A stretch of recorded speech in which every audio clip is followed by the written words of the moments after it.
identify yourself to the committee, and then try to stick to 3 minutes. In the meantime, I'm going to step out quickly. I'm going to turn it over the chair to my Senate counterpart, and I'll be back shortly. Thank you. Hello, my name is Brianna Flores. I'm here in support of Bill S-2114. I want to start off by saying a little bit about who I am. So I'm a community shifter. Now, what does that entail? I go out into the community with my lovely other community shifters. There's more of us, but they're not here today. And essentially, we door knock and tell them about the resources that we offer at Families for Justice as Healing. So that would include food pantry, basic income, basic housing, hydroponic farm, give out fresh vegetables. We do a whole bunch of stuff. And this is all to end the incarceration of women and girls. And today I'm here to tell you a little bit about my story. So I was a troubled teen, you know, I wasn't doing my best, but I got into cohorts with Families for Justice as Healing, and with them and their resources that they provided and their holistic support, I was able to grow from that. And now I am 19 and I have a full ride at Boston University. I'm a junior now. So that just shows like how the support has helped me. And my fellow shifters here also have amazing stories. We know that a $50 million new women's prison is not gonna help anybody. As you can see by the people who testified, even the people inside of the prisons do not want these prisons built. Of course, we support renovations and things of that sort, but a new $50 million women's prison is not needed, especially when we could allocate that money and those resources into the community, like Families for Justice as Healing is doing and supporting many young girls in the community. And yeah, I'll pass it to Maciel. Hi, my name is Maciel Beato, and I'm a 22-year-old college student working to build and grow my future. And this bill would actually affect negatively my future, and not only my future, but the generation after me. Because if we have a chance to build a better future and pour into our people rather than pouring into punishment, pouring into prisons, then we should do so. At Family for Justice as Healing, like she said, we are constantly going around the community, and we actually community shift in the corridor where there's a high incarceration rate. And most of the people that we talk to, there's a lack of resources. And not only is there a lack of resources that we find, these people are also, this is also the community where a lot of the people are incarcerated. And so if we can pour into the people rather than the punishment, that would actually be very helpful. Like some of the women said and testified, that most of these women that are incarcerated, before they were incarcerated, they've been victims of neglect and trauma, domestic violence and sexual violence. And so these women are not a danger to society. They're survivors of society. And so I'm just here to testify that this prison moratorium bill would help build and be better for our people in our society. And just a quick testimony, myself, my parents were both incarcerated. My father was incarcerated the first 10 years of my life, and then my mom, she was incarcerated for a short amount of time when I was 14 years old for 4 months, and she was incarcerated because she was a habitual offender of shoplifting. But that's the way that she made her money. Every new backpack for school, every pair of sneakers, every shirt on my back was either from her shoplifting or it was from her getting money from the things that she did take. And she had to do 4 months in prison because of her habitually offending and shoplifting, and she was punished for struggling. And not only was she punished for struggling, but I was also punished because they took my mother out of the home for 4 months. And not only did we not actually have somebody in the house to take care for us, I was 14 years old and I had 3 younger siblings. And so that was very hard, not only mentally, but emotionally and academically, because I couldn't tell nobody in the school because that could raise issues as well. And so not only was my mom punished for struggling, but I was punished as well because they took her out of our home. And so that's why I think that this prison moratorium bill would help, because $50 million can go into the lack of resources in our community rather than in punishment and prisons and cages. Thank you. Hi, I'm Azaria. I've been working with FJA for almost a year, and every day coming into work, interacting with the community inspires and motivates me to highlight and create what different looks like. As a community shifter, throughout the week, we interact with people and families of the highest incarcerated quarter. What comes to my attention the most is the lack of resources, which highlights the root of our problem. Our community needs help and love, not prisons that further our trauma. FJA impacted and supported me to shift my mind and behavior growing into a young lady. Countless of times the system has failed me when I thought it was right to seek from them. But instead, FJA not only poured love into me, but gave me the strength to pour the same love into other in my community.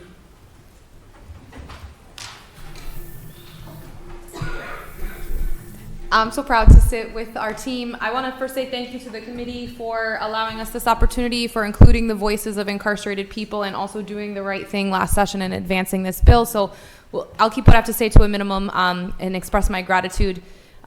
We have, not only are these women doing incredible work for our community, I think it's so important that we have multiple generations to speak, to recognize that this prison will impact our future generations. We're considering building a prison that would incarcerate our daughters, our great-granddaughters, our great-great-granddaughters. You heard from Melissa Cordell, who is the longest-serving lifer inside MCI-Framingham. She's done almost 40 years.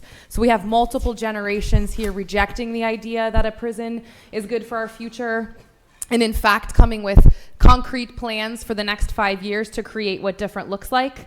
So these shifters in our organization, we're reimagining communities, not prisons. We have things we can do to further reduce the incarcerated population, and the alternative models are already existing in community that we can expand and roll out to other places in order to keep women out of the system in the first place and welcome women home. The last thing I wanted to highlight is that the process of the designing the potential $50 million women's prison has not been accountable to you as legislators, nor to us as taxpayers. So we know that there's been meetings with the Department of Corrections, with EOPS, with DCAM, and HDR, the massive architecture firm that has the contract for this, and yet we know nothing about these meetings, not even a proposed bed count.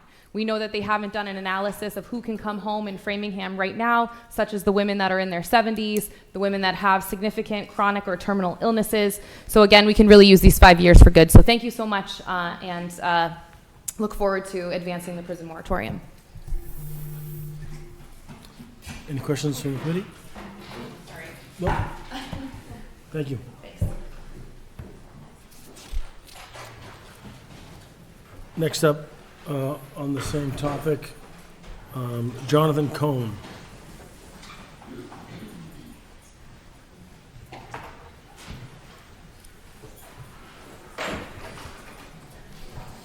Hi. I have Chair Collins, I think, still there, Chair Cabral, and members of the Joint Committee. Thanks to all of you for spending the afternoon here. My name is Jonathan Cohn. I'm the Policy Director at Progressive Massachusetts. We're a statewide grassroots advocacy group working on making a more equitable, just, democratic, and sustainable Commonwealth. Joining those advocating in support of the prison moratorium bill, H 3422 S2114. As other folks have noted, there's no such thing as a humane prison. As the famous adage goes, every system is perfectly designed to get the results that it does, and our prison system is not designed for rehabilitation and not designed for justice. Our prisons and jails are good at creating cycles of trauma and are not good at creating public safety or community well-being and stability. With this in mind, the idea of spending $50 million on a new women's prison is just a fundamental misallocation of funds. As some of the women from MCI-Framingham noted, the numbers are just a little bit over 200 there, and that can be brought down with additional sentencing reforms. And then also when you have that population that low, the per person cost of incarceration is very high. And you can think of all of the better uses for per person investments in jobs, in housing, in support services, et cetera. Countless studies show that we can't incarcerate our way into safety, and that the family separation of incarceration kind of compounds that cyclical nature that prisons and jails can have in destabilizing communities. So we're very grateful that this committee has been very supportive of the prison moratorium in the past.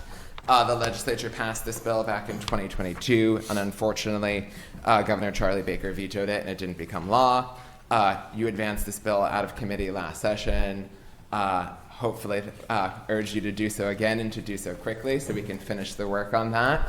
And then be able to get to all of the good work that organizations like, and I'll shout out Families for Justice's Healing right before, are doing and thinking about how to reimagine the work of public safety that makes it rooted in community and focusing on investing in communities.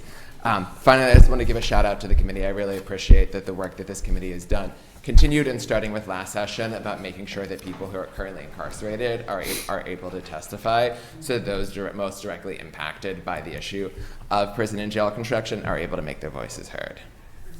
Thank you very much. Any questions, any comments from the committee? Hear none? See none? Elijah Patterson.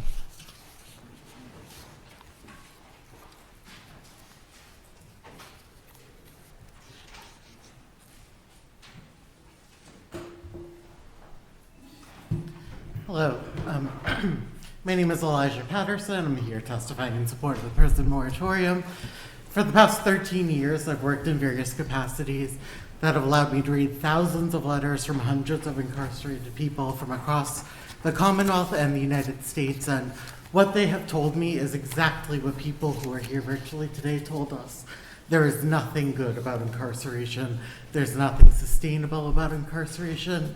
And I ask that you weight their words and listen when they tell you that the problem with incarceration is not the building. The problem is the torture baked into the institution itself, and we cannot fix those evils with more barbed wire. So I'm going to ask you to consider a child you know, a daughter, a granddaughter, a niece maybe who's not born yet.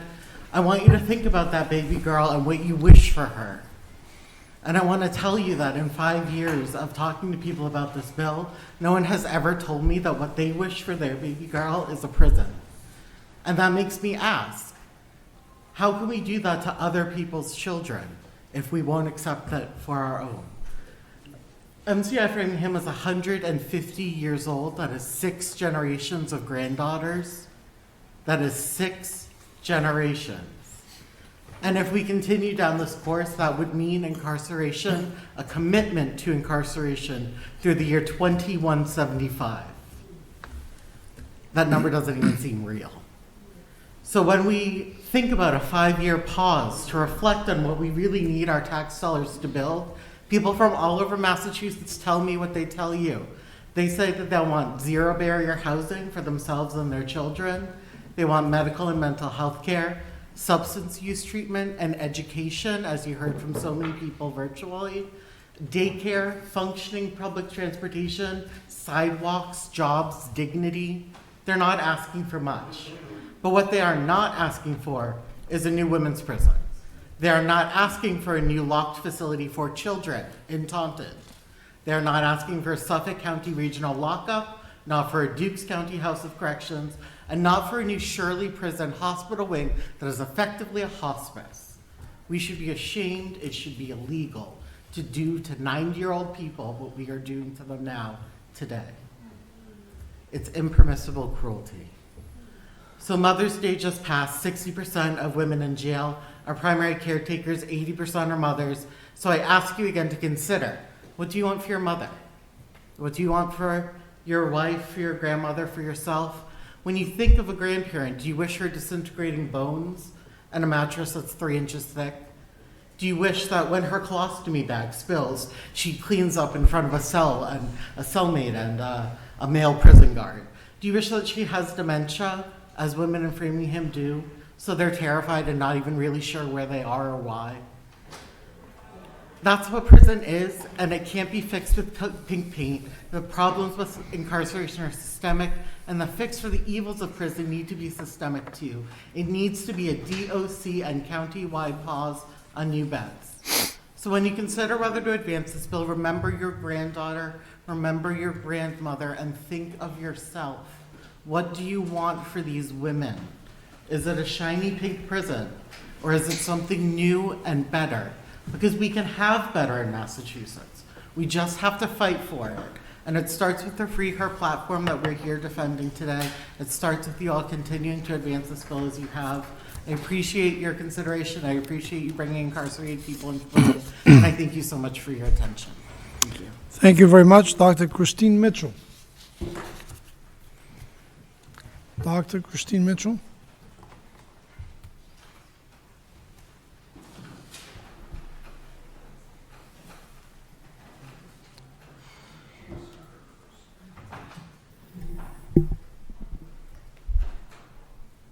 Hi, Hi. my name is Dr. Christine Mitchell.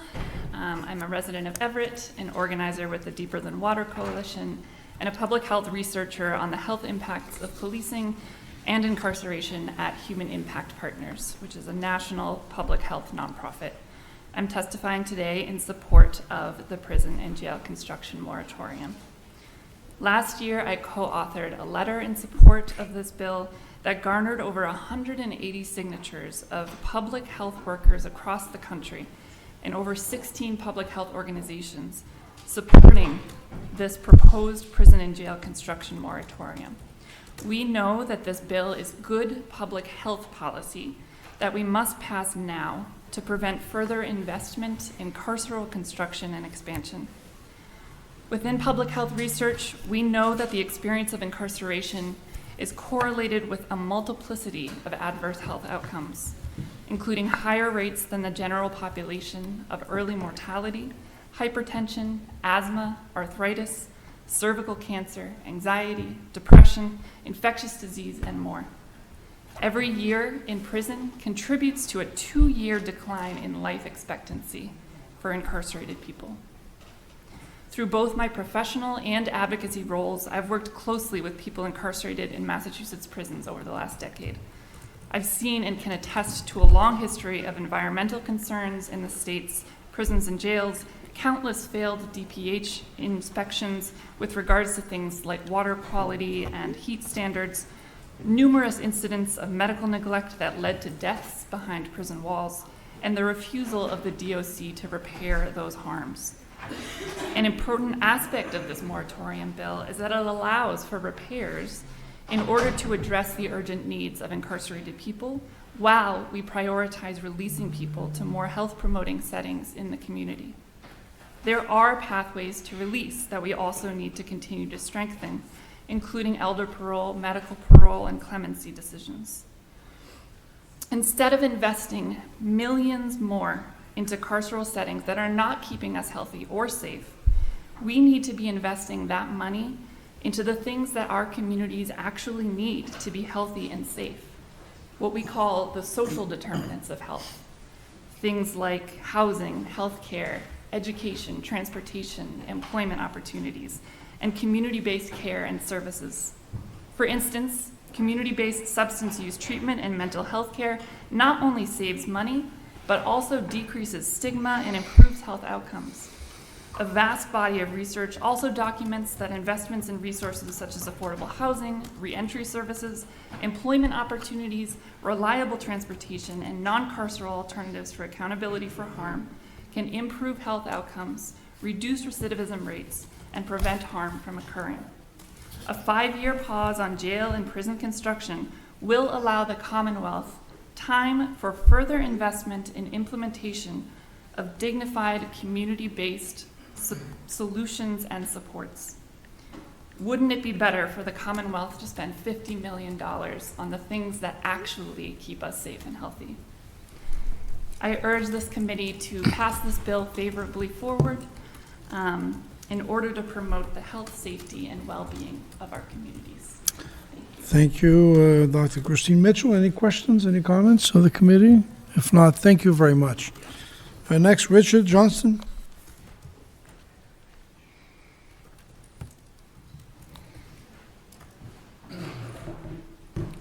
Good afternoon. Thank you for an opportunity, Chair Cabral and Chair Collins and Ms. Tyler is not here.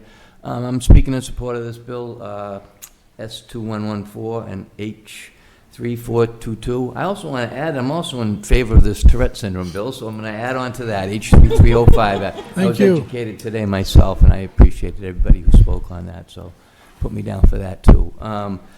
You know, there's a saying from a great movie, if you build it, they will come.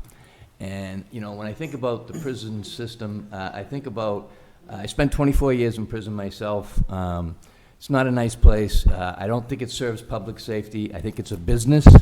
It gives people opportunities for work, and the union, the correction officers union is very powerful, and it's a business, and it's become a business, and that's a shame because I got a few statistics, and excuse me if everyone Googles differently, and you come up with so many different things, but from the last statistics I had come across were from the Department of Corrections was that it cost $107,000. Back in 2021, they put out a report. It cost $107,000 to imprison someone. And, the other statistic that's interesting to me is that 31% of the men and 67% of the women have been diagnosed with mental health issues in the prison system.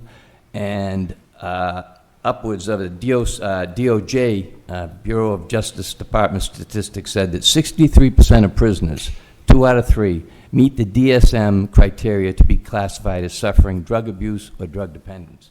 So taking into consideration those two things, drug abuse and mental health issues, if we spend money, the cost of sending someone to rehab for a year is like something like $57,000, which is $50,000 less than it would cost to imprison somebody. And the cost to send someone to a mental health facility is a little higher, but it's about $72,000. So it's still less than that $107,000. Priorities, right? I mean, spend the money in these areas, and there's no need to build another prison. There's no need to do it. And these types of things that we can spend money on that would make a difference on crime and keep us all safer, which is the name of the game, right? I mean, it's about crime and keeping communities safe. And another real quick statistic from the DOC is that 42%, there's been a decrease in the prison population of 42% from 2012 to 2020, I think it was. So there's no need to be building a prison. It serves only the construction industry and the people who work in the system, and it just perpetuates this idea that prisons work. 24 years in prison, although I am successful and have been out for 23 years, they don't work. It's a misery, trauma-producing environment for the people who work there and the people who live there. Take it from me. So, and I like what someone said. Go in and visit the prison. I don't know how many people here on this committee have actually visited a prison. So it's a good idea to stop this. 5 years, not a long time. Doesn't work, we can come up with something else, But thank you for your time. Thank you very much. Any questions, any comments? And Richard, you're the one who guessed 3 hours. We are 2 hours and 16 minutes into the hearing. Good. So still short of the 3 hours. Thank you, thank you. Yes, I did visit a prison many years ago. There was, I think it's called City Junction, and it was initially called Walpole, right? And I promised myself never to visit another prison again. It was a horrible experience. And I was a state legislator already, and they stripped me. I mean, even my belt, everything. I couldn't walk in, not even my watch. It's that humiliating, really, even to visit a place like that. So I promised myself not to visit one again. And hopefully we can reduce the number of jails we have. That's the idea. And anyway, sorry for the comments. Any other comments? No. Ashley Tarbert DiStefano.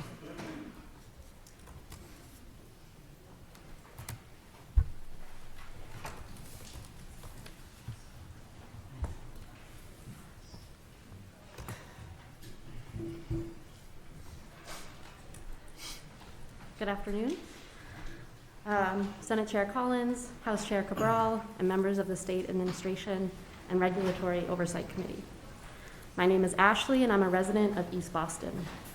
I'm testifying today in support of the Jail and Prison Construction Moratorium, S-2114, H-3422.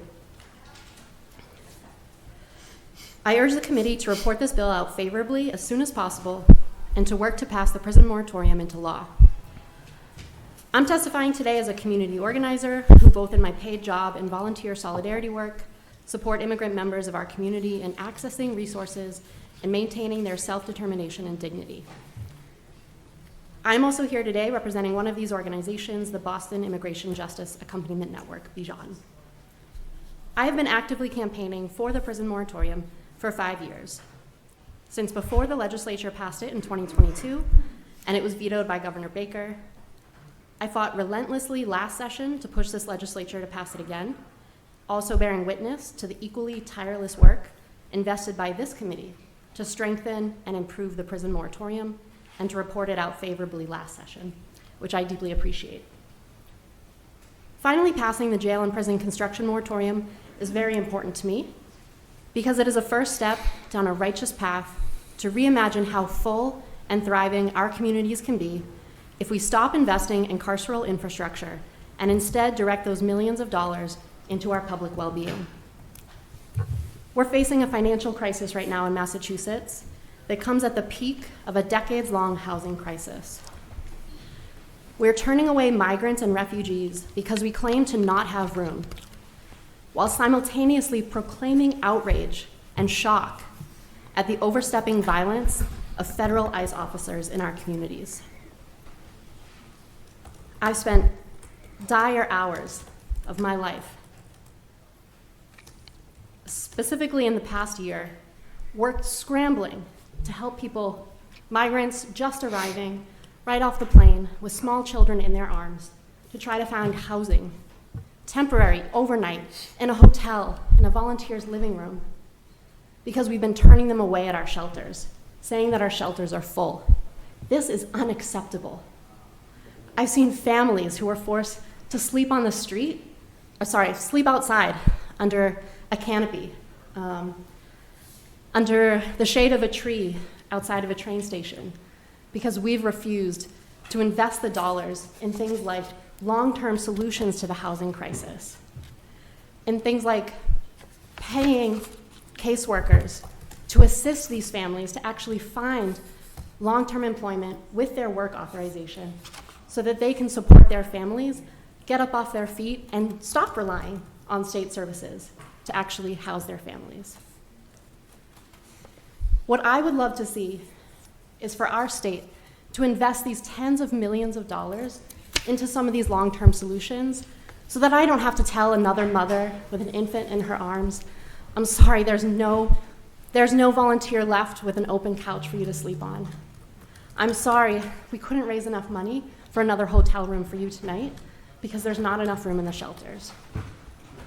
What I would love to see is for this committee to once again pass quickly this moratorium out of committee favorably so that we can continue the work of reinvesting in our communities, reimagining what different looks like, and being the welcoming state of Massachusetts that I know that we can be. Thank you so much for your time today. Thank you very much for your testimony. Any questions, any comments? We have none. Thank you very much for your testimony. Just a quick reflection on not going to another jail. Actually, last session, at the asking of my sheriff, my new sheriff, because of this piece of legislation that was before the committee at the time, I did agree to go there as long as I didn't have to get stripped to go see anything. He complied with that. For the exception, he wanted me to leave my cell phone outside somewhere. I said, no. That's not what we talked about, right? So, but, the idea of going to visit a jail and you have to be stripped, it's pretty crazy. But anyway, I'm going to stop talking, or else we're going to take 4 or 5 hours of this hearing. So, but anyway, I hear you. Sarah Lay.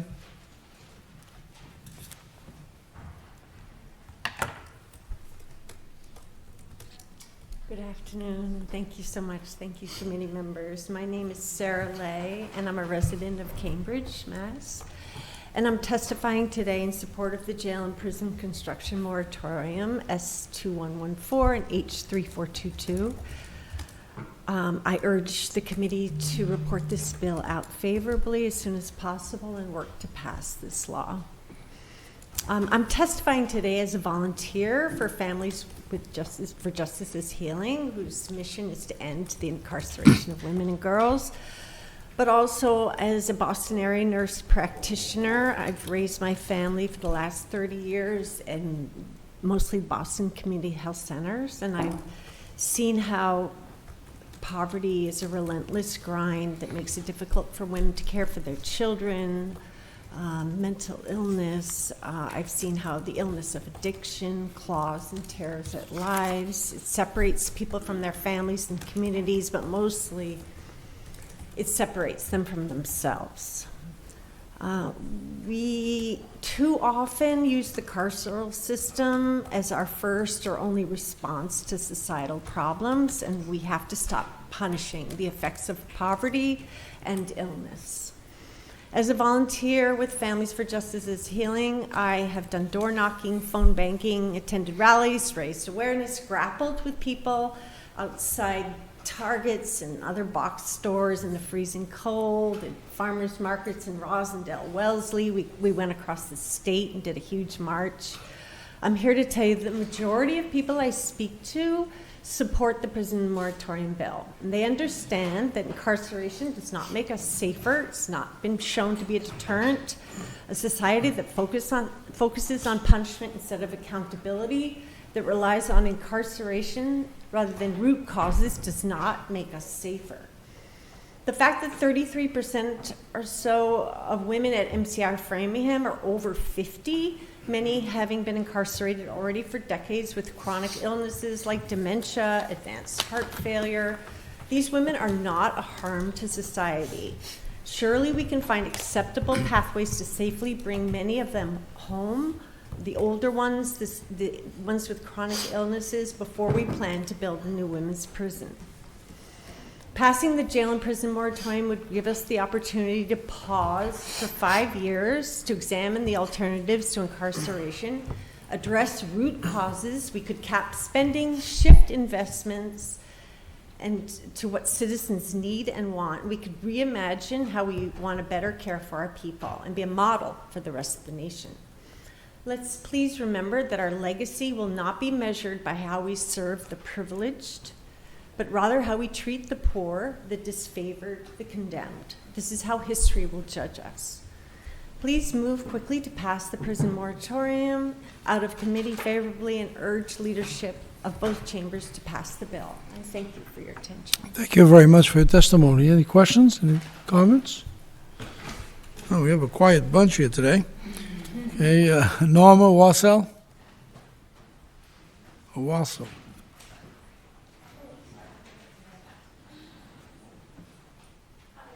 Hi.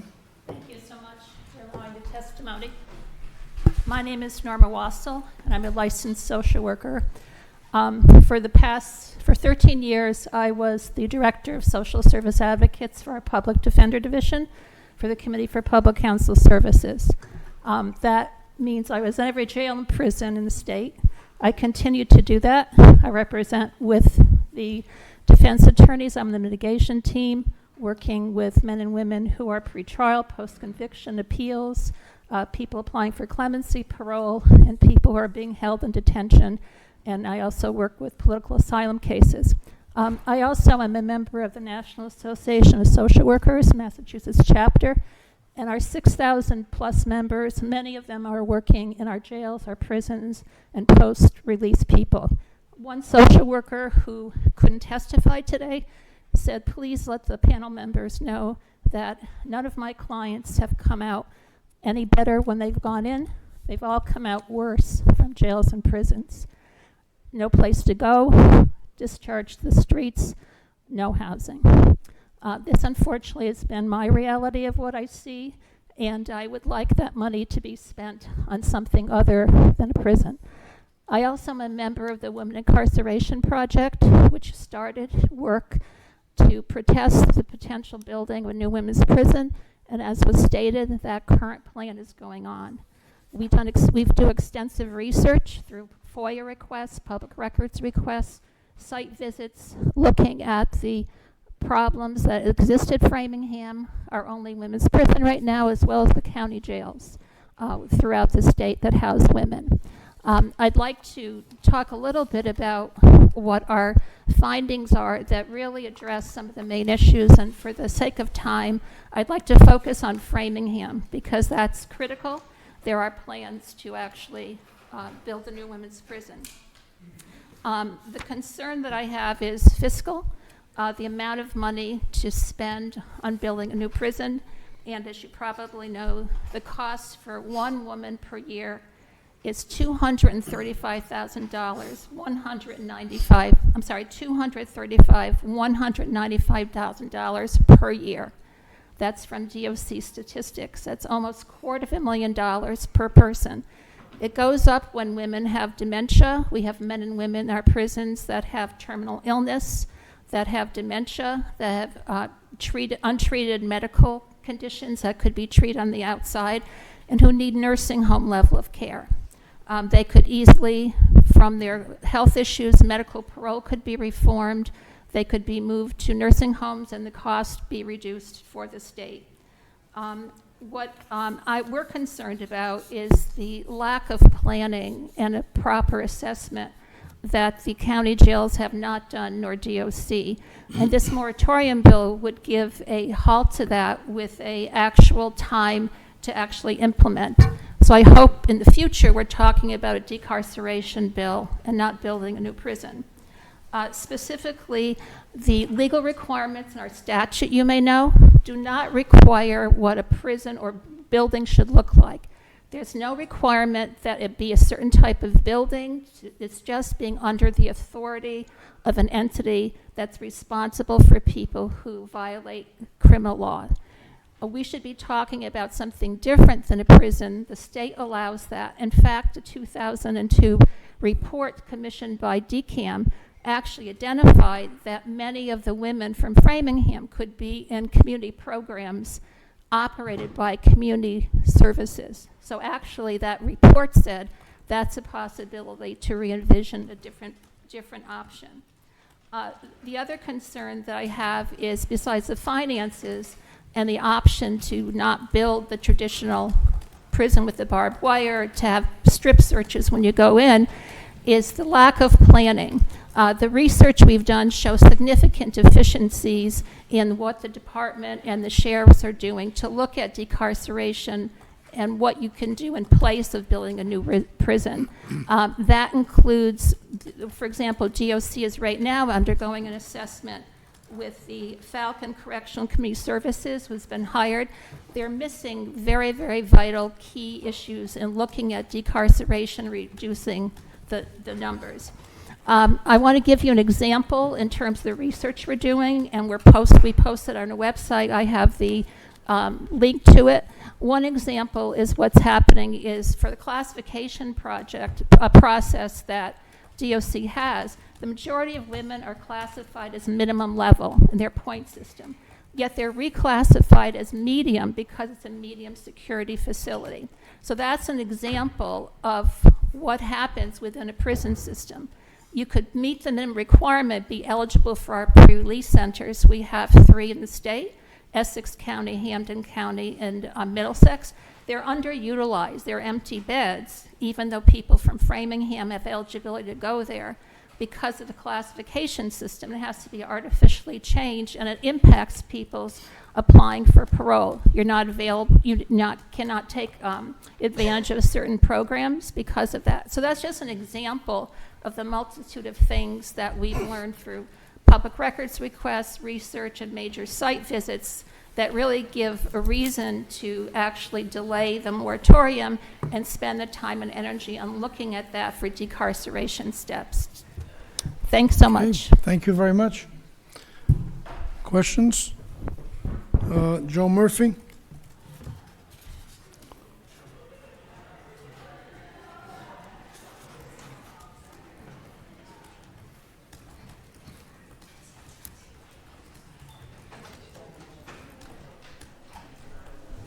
Good afternoon, members of the committee. My name is Reverend Jo Murphy. I'm a Unitarian Universalist minister testifying today as the director of UU Mass Action and as a woman of faith who also works part-time as a hospital chaplain, often meeting with patients who are currently incarcerated.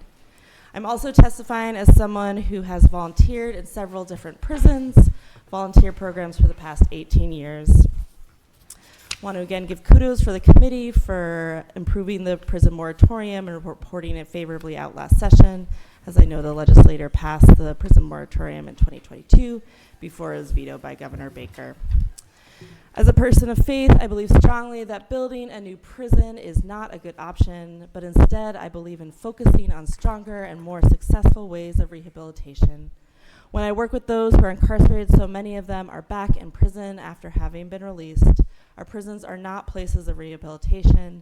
They are places where our community members are taken from their families, their loved ones, and wider communities, and not given a chance to integrate back in and to participate in healing and repair. Not only are people returning to prison, they return to prison or are released with increased trauma, poor health, and without the resources necessary to restart their lives. I lead and direct the organization UU Mass Action, the Unitarian Universalist Massachusetts Action Network, which works to connect UU congregations with frontline organizations. This bill has been a priority of ours since its inception. For us, this means that the frontline organizations we work with, as well as the UU congregations across the state, and those who are connected to on the inside, have asked and worked for the prison moratorium to be a priority. Our UU Youth Corps, a group of high school students, has canvassed several times, both in our communities and in neighbor communities, choosing this bill as one that they as youth deeply care about and prioritize. Unitarian Universalism teaches not only the inherent worth and dignity of every person, but the right for all to have the ability to flourish and thrive. I do not see anyone thriving in the plan to build a new prison. I see instead potential to thrive and flourish by using the tens of millions of dollars to fund initiatives aimed at decarcerating women, working on programs that would actually make our families stronger and all of us and our communities safer. When our youth were out canvassing, they were appalled by how much a new prison would cost and expressed to community members that instead of building new prisons, they would want to build up our schools, affordable housing, job training programs, and other efforts that would address the cycles of incarceration and the root causes of harm in our communities. I also want to mention that I'm one of over 100 faith leaders from across the Commonwealth who signed a letter in support of the prison moratorium last session. I urge you to move quickly to report the prison moratorium out of your committee favorably and urge the leadership of both chambers to pass the prison moratorium. Thank you very much. Thank you very much for your testimony, Reverend. Any questions, any comments? See none, thank you very much. Next, Rabbi Deborah Kolodny. Okay. Thank you.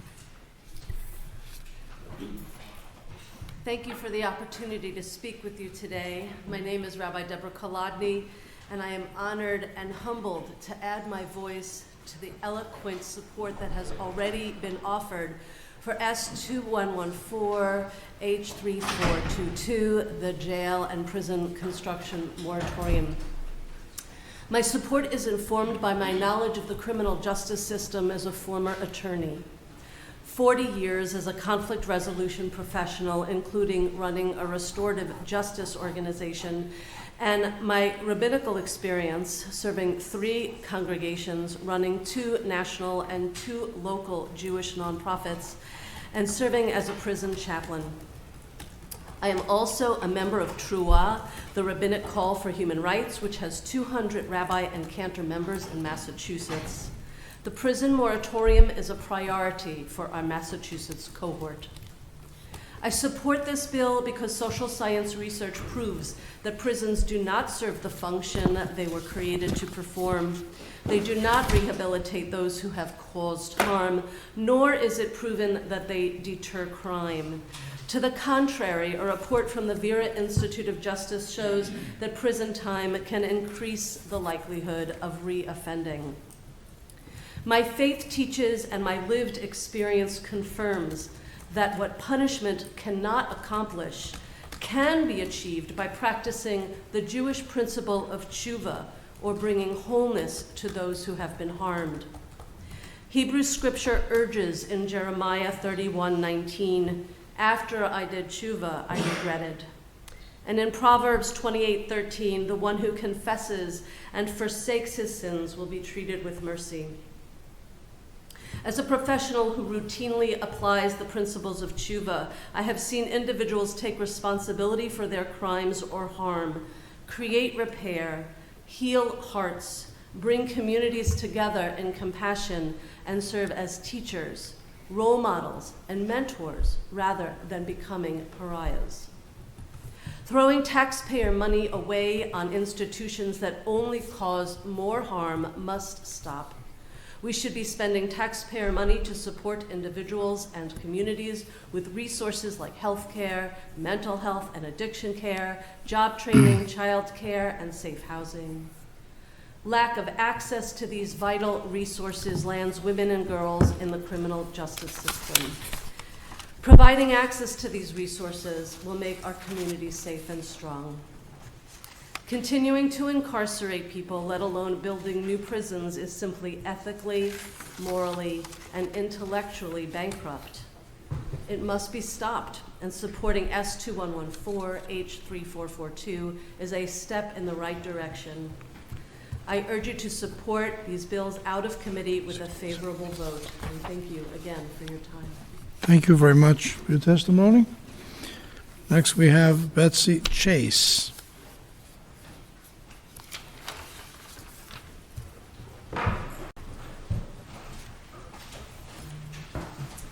Good afternoon. My name is Betsy Chase. I live in Cambridge. Thank you very much to the committee for hearing all of this testimony today and for voting the moratorium out favorably in the past. I encourage you to do so again today. I just want to highlight a couple of things that people have already said today. Since 2019, I've been involved with Families for Justice as Healing and working to end the incarceration of women and girls and to prevent a new women's prison. I want to echo what our colleague Derek Washington said. We don't want to invest in our own degradation. That, to me, is what building a new prison is. I also want to echo my colleague Mallory Honora, who pointed out that HDR architects who were awarded the contract in 2021 to study and design a new women's prison have been completely non-transparent, and the state has been non-transparent with them. Public records requests come back with pages that are 100% redacted, just like black page after black page. What are these meetings that HDR is having with DCAM, with the governor? Why are we spending money on something that is being held like behind a black curtain where the public and the legislature can't see what's happening? I think that is typical of the way prisons are built. It's typical of the way prisons function, and it's not healthy, and it's not what we want for our society. It's not what we want for our grandchildren. The last point I just want to touch on is people have talked about there being about 200 women in Framingham. I just want to point out, according to the DOC's statistics from January, 164 of those women are sentenced. So it's not even 200. The other women who are there are because some counties don't have pretrial detention facilities for women. So some people who are there are jailed. They're not even sentenced. So that's pretrial detention. 164 women. We could easily go one by one by one and say, where should these people be to be serving their punishment? Who should be in a nursing home? Who should be in a community facility? Who should be in their own house taking care of their children? So I just want to thank the committee for their support of the jail and prison construction moratorium and encourage the committee to do everything with leadership to not only move it out of this committee but across the finish line. Thank you so much. Thank you very much. Michaela Kaplan? Kaplan is right? The first time around that was correct, right? Yeah, you got it last time. Hold on a second. Hi, everyone. Thank you so much for hosting this today, and thank you again for including the voices of incarcerated people. It's really meaningful for everyone here as well to hear those voices. So my name is Michaela Kaplan. I'm here, as many others, to express my strong support for the jail and prison construction moratorium. I'm a lifelong Massachusetts resident and an organizer for TRUA, which has some rabbis, and we'll have another one already here. We're a rabbinic human rights organization with over 200 members in the state. I'm also here testifying as myself in addition. Because through my work organizing clergy, as part of this effort, I've established organizing partnerships and also strong friendships with currently and formerly incarcerated people. And through hearing firsthand accounts, having daily phone calls, and I'm regularly visiting a Massachusetts prison, and repeat the sentiment that I encourage everyone here to visit prisons as well. My intellectual understanding of the harms and injustices behind mass incarceration has transformed into an embodied astonishment of the inhumanity, cruelty, and daily traumatization that our carceral systems are inflicting on entire communities, mostly along lines of class and race. Personally, I'm from an upper middle class, predominantly white Massachusetts suburb, where myself and my peers' interactions with the police were, for the most part, designed to keep us on track. We had well-funded schools, strong programming, housing, healthy food. The systems around us allowed us to thrive and succeed, even when as teenagers we inevitably engaged in transgressions and risky behaviors. The people who end up incarcerated behind the wall in Massachusetts are overwhelmingly from communities that are over-policed and under-resourced. The intergenerational cycles of incarceration and harm that are perpetuated by incarceration are clear. According to the Prison Policy Initiative, 1 in 3 incarcerated people have had at least one incarcerated parent. Approximately 1/2 of all incarcerated adults in the U.S. are parents of a child under 18. Family separation is traumatic. This past year, I've witnessed and dealt with some of the impossible barriers prison creates towards maintaining relationships. Call time is limited, securest calls are horrible quality and often unintelligible, visiting policy is oppressive. I've seen loved ones drive for hours only to be turned away for having an extra pocket on their pants, and I've seen small children forced to stand out in the freezing cold for more than 10 minutes between locked gates with unresponsive staff watching. The foundational tenet of Jewish faith, teshuva, was already shared today by a rabbi, and that process critically happens through community and through relationship, not through isolation, separation, and punishment. So all that is to say, we do not need a new women's prison or any new prisons in Massachusetts. A 5-year pause would allow us to instead direct resources towards projects and services that help communities heal. Directly impacted communities are already leading the way, creating solutions that address the root causes of incarceration. So let's invest in those alternatives, and I urge you to pass this bill out of committee with a favorable vote. Thank you. Thank you very much for your testimony. Rabbi Margot Meitner.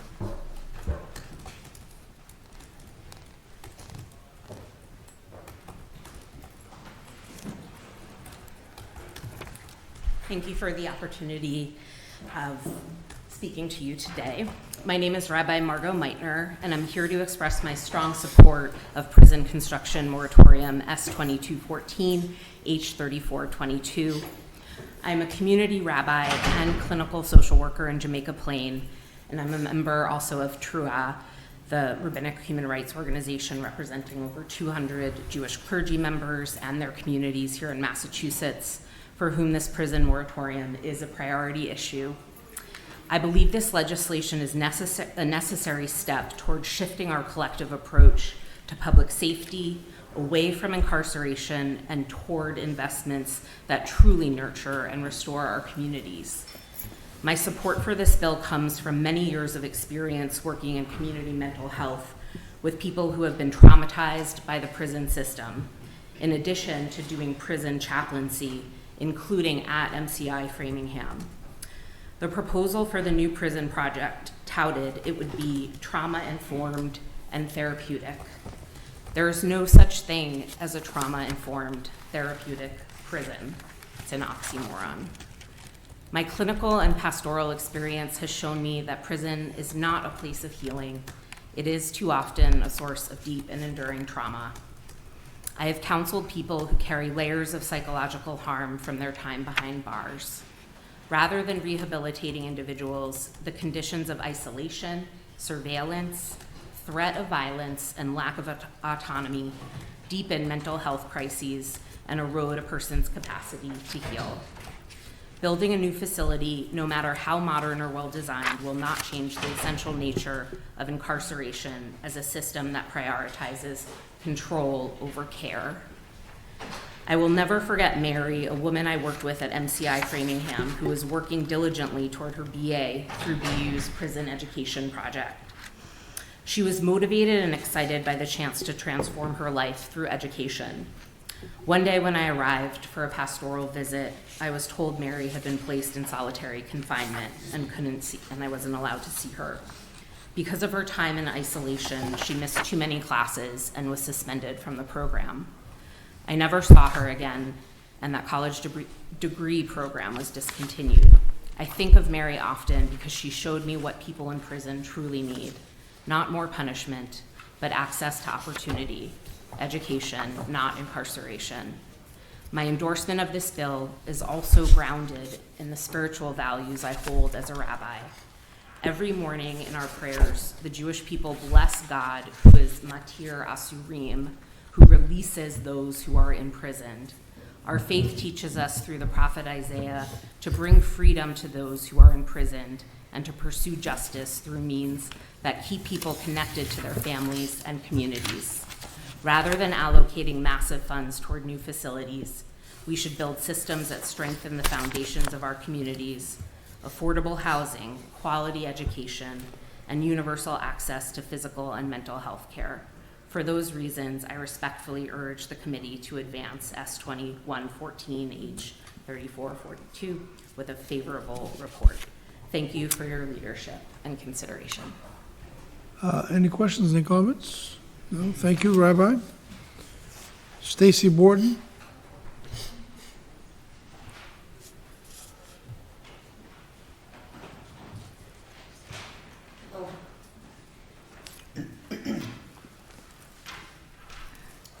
Senate Chair Collins, House Chair Gabral, and members of the State Administration and Regulatory Oversight Committee.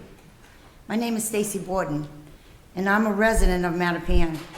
I'm testifying today in support of the Jail and Prison Construction Moratorium Senate Bill 2114, House Bill 3422. I urge the committee to report this bill out favorably and work to pass the prison moratorium into law.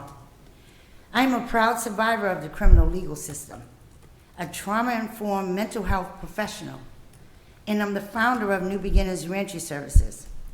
New Beginnings opened as a women's residential program in 2022, but due to a decreased state funding issue, has since transformed into an adult reentry center for all genders. I come to you today not just with credentials or advocacy work, but as a formerly incarcerated woman who spent many years in and out of Framingham prison. Looking back, I now understand that what I needed wasn't a prison cell. It was treatment, healing, and support. My actions, like so many others, were rooted in unaddressed trauma that led to addiction and eventually criminalized behavior. What I needed back then was treatment, not punishment. Massachusetts has the lowest incarceration rate in its history, and we are at a critical turning point. Instead of spending $50, $60, $70 million on a new women's prison, we have the opportunity to invest in public dollars, or those public dollars, into building healing centers, recovery programs, supportive housing, education, and job opportunities, as you've been hearing today. Things that address the root causes of harm and keep people from cycling back into the system. This is not just theory. It is already happening. At MBRS, we have built a model rooted in trauma-informed care, restorative justice, and reentry support. We are proving every day that healing is possible without incarceration. This is a moment to break the cycle, not to extend it. Let's invest in what truly makes our community safer: healing, housing, education, mental health, and restorative solutions. I urge you to pass the moratorium bill and help lead Massachusetts toward a future of healing and true public safety. Thank you, and I'm open for any questions. Thank you very much. Any questions, any comments? We don't? Thank you very much for your testimony. Appreciate it. We have next Isaiah Briggs.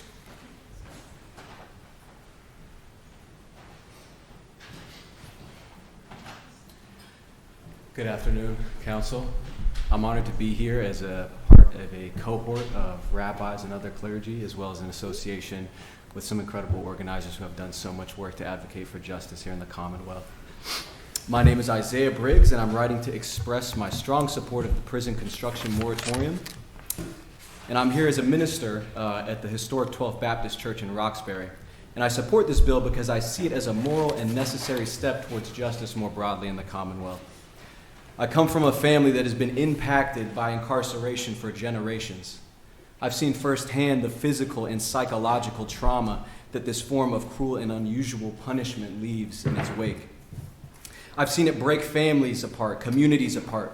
I've seen it destroy the developing minds of our young people, and I've seen it take lives time and time again.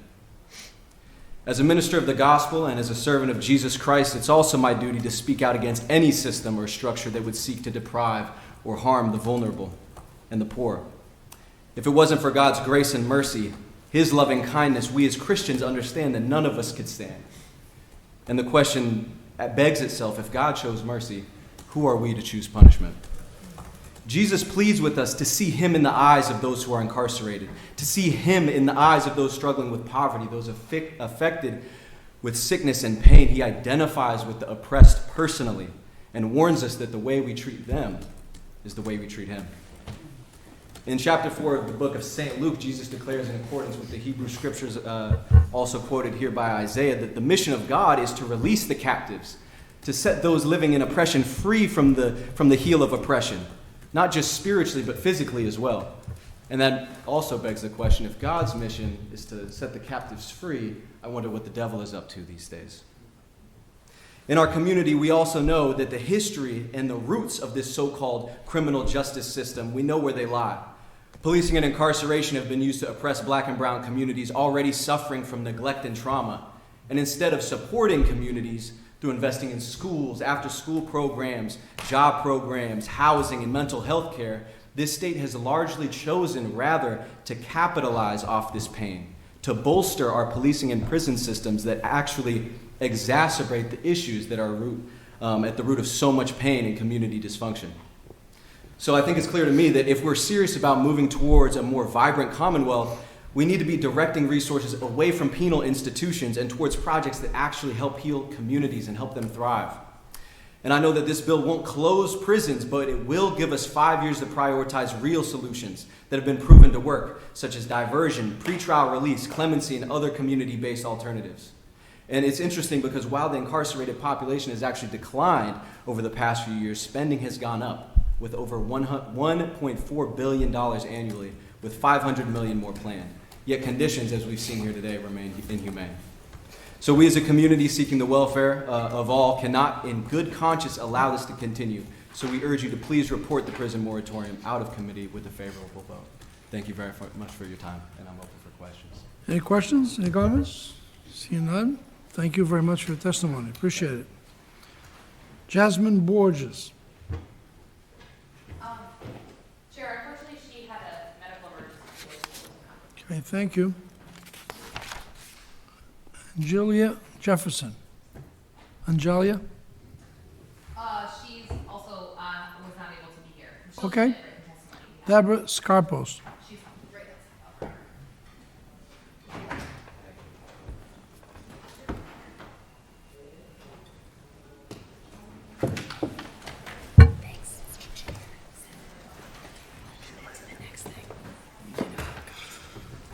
All right, we're going to move on. Yamili. Okay, you are. Please identify yourself to the committee. Hi. My name is Deborah Scarpos, and I am a resident of Dorchester, and I'm testifying today in support of the jail and prison construction moratorium, S2114/H3422. Thank you to the committee for supporting the bill last session, and I hope you will do the same again. I am testifying today as a formerly incarcerated woman I did 28 years inside of MCI-Framingham, and I am proud to share that I have been home 3 years this month. I live on my own, and I make positive contributions to the community. As a member of Families for Justice as Healing. There are many women I love and care for about that I left behind in Framingham, who urgently need to be released because they are elderly and suffering with long-term illness. I am a model of how women can come home and be successful. And I know the woman I left behind can follow the lead of women like us who are already home. I do not believe we need a new $50 million women's prison, because that money could be better spent addressing the root cause of incarceration, such as poverty and lack of education, jobs, and mental health care. All that $50 million will do is make the prison look pretty. It will not change what is going on the inside, like sexual abuse of women by officers and the dehumanization women experience. The officers treat the women like they are nothing. Women are not able to get the medical and mental health care that they need. There is no programming to prepare women for coming home to the community. There are not many resources available for formerly incarcerated women when they come home. When we are released, it is very difficult to get jobs, housing. $50 million could invest in residential programs the women need to transition home from incarceration. There are second-degree lifers like myself who are already parole eligible and could come home, but their parole is being delayed or denied because there are almost no places for a woman to go when they are released. There is a lot we can do before we deal with any design or construction plans. A top priority should be releasing elderly and sick women who are suffering and being treated inhumanely. I know from first-hand experience. I was 66 when I was released, and I had major medical issues. I am still struggling trying to address due to negligence and mistreatment I experienced while incarcerated. Living inside the prison myself for so many years, I know the major problems is not the building. It is the time that we do something different rather than yet another failed construction project or Framingham campus. The next thing we can do is expand and create more alternative to incarceration. We can also ensure that the DOC is forced to provide more women currently inside Framingham as we work to bring them home. It is concerning that women inside and women who have been in Framingham have not been consulted about this or included in planning about women's prison. Thank you to the committee for hearing us. I look forward to passing the prison moratorium this season. Thank yous. I appreciate everything. Thank you, Deborah. Any questions, any comments? Deborah, how many years did you serve? 28. 28. Okay. Thank you. You're welcome. Thank you.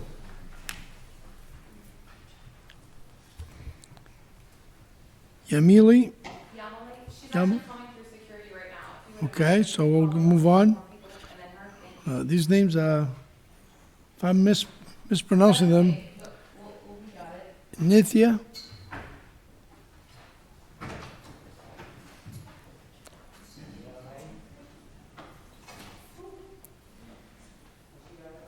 Identify yourself for the committee. Good afternoon, Chairs Cabral and Collins, and honorable members of the State Administration Regulatory Oversight Committee. My name is Nithya Bajranath, and I'm the Policy Director at Jane Doe, Inc., the Massachusetts Coalition Against Sexual Assault and Domestic Violence. JDI is a coalition made up of 60 programs to provide direct services to victims and survivors of sexual assault and domestic violence.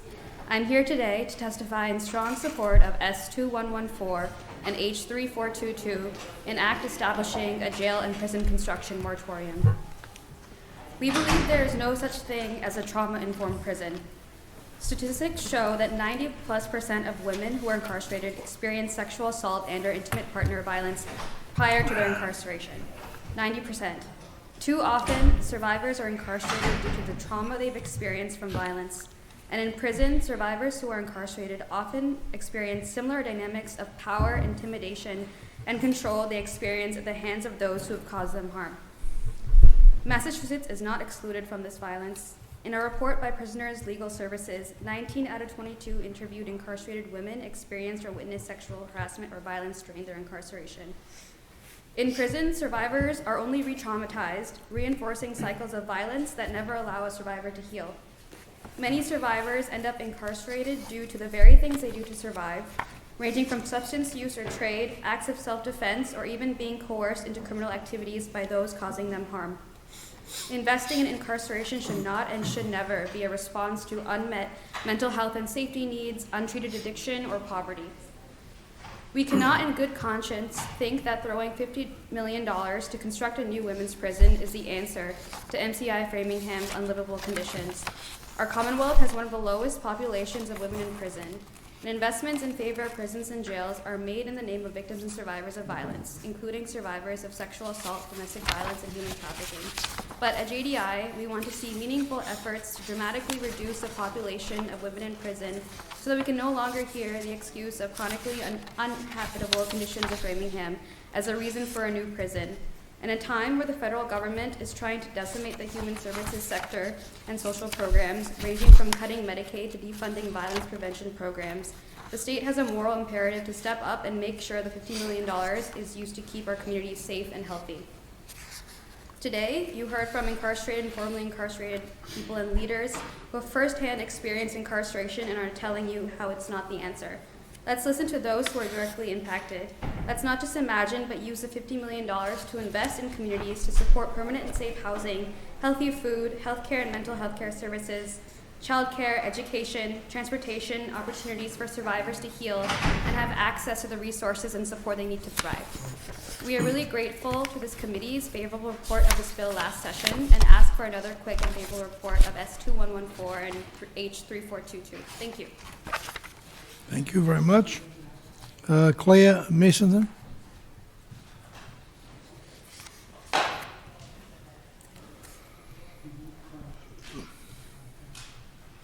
If you don't mind, I'm going to stand. Go right ahead. We've all been sitting, really need to stand. I'm going to be really brief.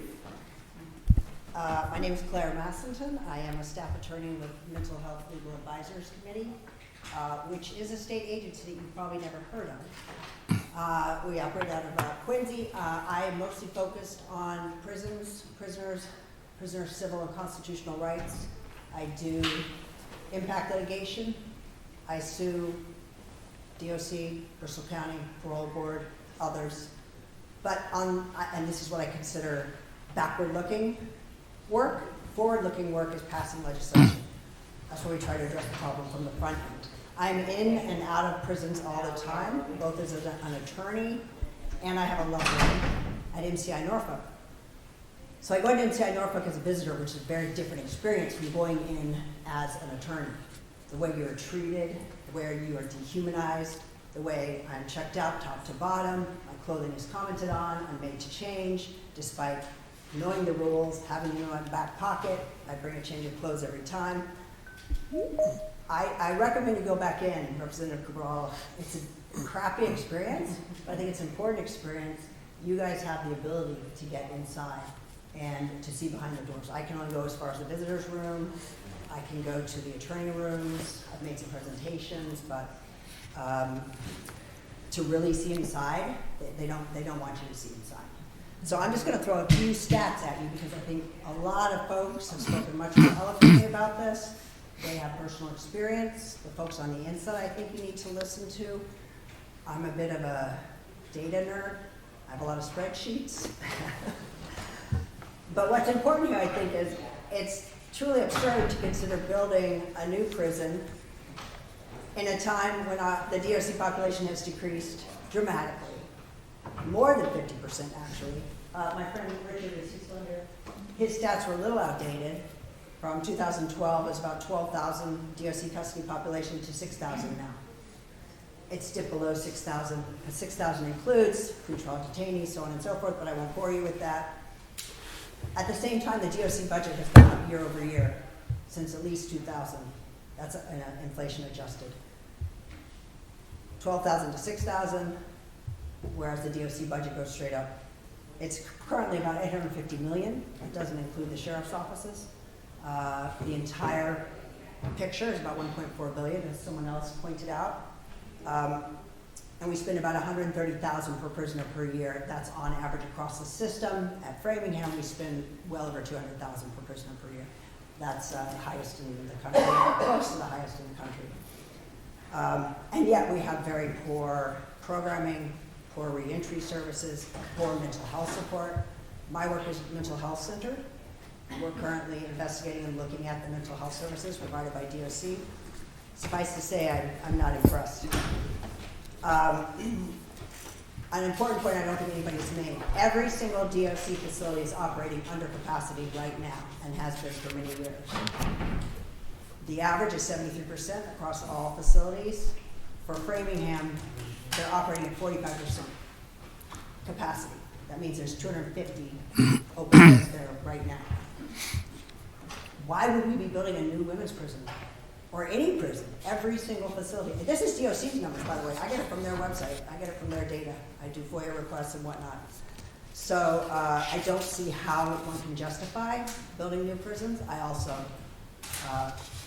echo what folks have said about imprisonment and the carceral system and mass incarceration being a failure in terms of public safety, a failure in terms of how we support our communities.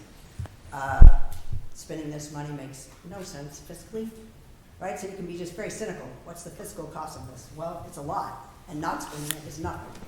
So right now we need to spend money not on building cages, but on building communities.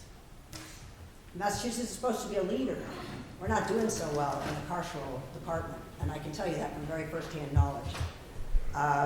I also don't see any opposition here to this bill. It's been passed out favorably, as you know. You all have worked on it. I think that's brilliant. I struggle to get other bills I'm working on out of committee. I don't know how to do that. If anybody wants to give me some lessons, that would be great. But whatever you need to get this over the finish line, you have the support of MHLAC, myself, Claire Massington, and let's get the job done this session. Any questions? I have a lot of data if you want it. Thank you very much. I would ask you that you submit some electronic version of your testimony. Okay, I do. That would be helpful for the committee. You got it. Thank you. And thank you very much. Can send it to my office, CC the senator's office. Okay, we have Maya. Huh? Okay, come on up. Hello, hold on, sorry. My name is Maya, but I know there might be another Maya also. No, hold on. We have an in-person one. Okay, go ahead. We have to wait. Hold on, we'll get to you virtually soon. We still have other bills to be heard. I don't know if anybody's still here for those bills, but I think some of them are virtual as well. So, please. Hi, I'll be brief. My name is Yamali Bakrin. I testified 2023 about the same bill. Same to talk about not building a prison. I was incarcerated from 17 to 30 in Framingham, I did 13 years there. Reasons why not to build a prison. There's less than 200 women there. When I left there, there was less than 200 women. There's no reason for us to build a new prison because we're just going to have to fill them. The reentry work that we have now is starting to help people. Us sitting in prison, and I say us because I mean the society, everyone, even though some of us might not make it there. Sitting in prison is not going to help. Sitting in prison did not help me at 17 years old become an adult I am now. The programming, then coming out and doing additional programming help. The prison, they moved the entire prison down to put up new windows, money spent, taxpayer dollars for new windows in units that aren't even being used. We're wasting more money that we're already struggling to pay bills, or everyone, not just low people, high people, everyone is struggling one way or another financially. We're going to spend more money in a prison that there's units not even filled, not being used. They're used as storage. As storage for beds, storage for mop buckets. They can be used for when they come home. Housing, that is the biggest thing for people who haven't even been incarcerated. Housing, so imagine coming home to nothing. We have programs like New Beginnings and FTED that help and try to help these people, but that money could be used to help them come home and try to do better. Because if not, the only avenue you're giving, let's build new prisons. You're gonna have to go back in eventually. We don't have money to help you with reentry. We have money to help house you in prison, to feed you in prison, away from your family, away from your kids. You start getting mentality until you have somebody like Mallory, like Stacy, like Betsy, the schools trying to help you. No, this is not who you are. This is not where you have to stay. Like I said, I'll be brief. Do not waste the money on the new prisons. Use the money towards reentry. Use the money towards helping keep people with their families. Help the men get educated in trade so that they don't feel like they have to go to the streets and sell drugs. Don't feel like they have to put themselves in situations where it's like they potentially go in prison or get incarcerated or violate, because a lot of people violate because they don't have the resources to stay out of prison. That's what keeps the prisons filled. That's all I have to say. Thank you. Next, we have Maya in person. I'm not even attempting to pronounce your last name, so you're going to have to identify yourself. Hi, thank you all, members of the committee, for hearing testimony today. My name is Maya Milich, and I've been a Massachusetts resident for over 15 years now. As of so many other people here, I'm here in support of the prison and jail construction moratorium bill. I have friends and loved ones who are currently incarcerated, and I'm also a clinical social worker working at an agency where a lot of the people that we work with are formerly incarcerated. I'll be brief, but what I wanted to say is that in both my professional life and my personal life, I've time and time again, as others have sort of named and shown deeply, I've witnessed the harms of the prison and jail system, and I'm here to highlight some of the harms of the mental health harms that I've witnessed. So I've worked with women who are survivors of interpersonal violence and then ended up in the carceral system only for their trauma to be reinforced and replicated again instead of actually having an opportunity to heal. A driving component of trauma is the lack of bodily autonomy and choice, which doesn't exist in any jail or prison. It's not possible to heal or get well in a prison. So instead of continuing to invest in criminalization and in a new women's prison, the state should be investing in community support and services that actually provide opportunities for healing and in care. And in addition, instead of putting money towards systems that cause and reinforce harm and trauma, Massachusetts should be investing in community supports and needs that prevent harm from happening in the first place, from education to affordable housing to so many other means that folks have already named here. So yeah, I'll leave it at that, but thank you so much for passing this bill forward last session, and yeah, really hope that you do the same this session. Thank you very much. Testimony. Next, Richard Johnson. Must have signed up twice. Did you sign twice, Richard? I did. Oh, boy. And we didn't even caught that. We didn't even realize you were signing. All right, good. Now we have three people virtual, so remote. And the first one is Jahavi Madabushi. How is that pronunciation? Pretty good? Not sure. Go ahead.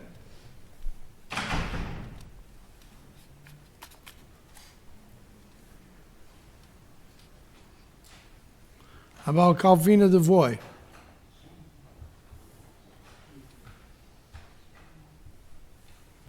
How about Maya Talwar Hebert?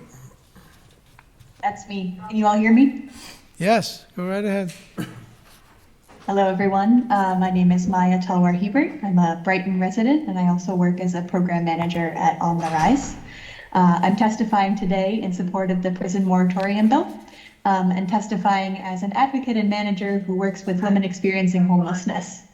I hear countless stories from these women every day about the ways that homelessness is criminalized, the trauma and abuse that they have survived, and the lack of social services that are actually deeply accessible to them. As others have stated, we use our prison and jail system as a blanket response to any social ills. And I support the prison moratorium because it would allow us to invest as a community in some of the root causes of homelessness and crime, such as affordable housing, mental health resources, education and employment supports, and care and support for those who have experienced trauma and abuse, as opposed to pouring more resources into a harsh and ineffective system. Thank you so much for your time, and I urge you to pass this bill forward. Thank you very much for being so brief. Appreciate it. We do, just very quickly, again, virtually, Calvina Devoy. No, so we'll pass. And Jahavi Marabushi. No.